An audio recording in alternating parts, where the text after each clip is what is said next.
contestant number 2, Miss Tennessee, Olivia Haley.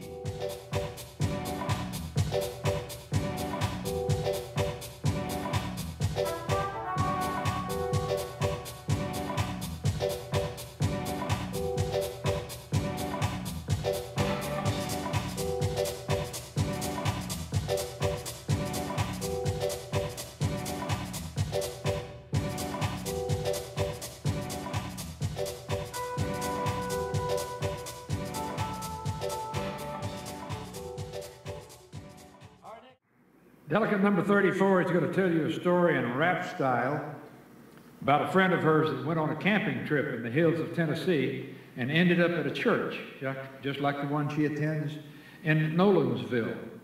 She hopes you enjoy it as much as she did. Please welcome Miss Tennessee, Olivia Haley. I went camping just a while back with a couple of high school friends. And on Sunday morning, I wanted to find a church to worship in. So I packed my truck and I headed out when I saw it in a cloud of dust. It was the Ebenezer Fellowship non-denominational Baptist Free Will Church.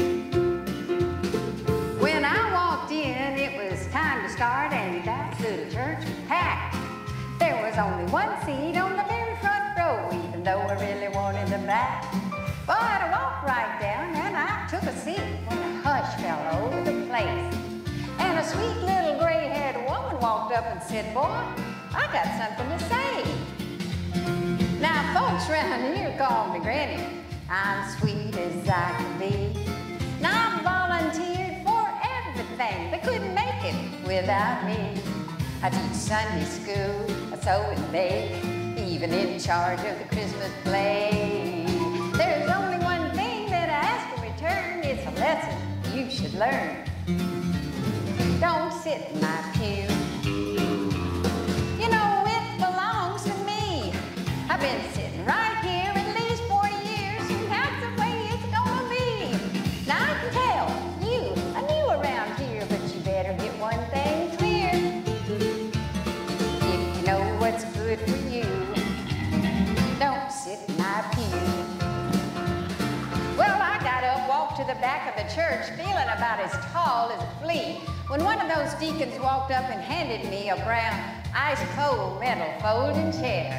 So I sat out there and I listened while the choir sang, "I shall not be moved," and the preacher preached a fine sermon like a tree planted by the water. Then he looked right at me and said, "After the service, we want our special guest to come over to the fellowship hall for some of Granny's red velvet cake." So that's what I did. After the blessing, I looked down and noticed I didn't have a fork.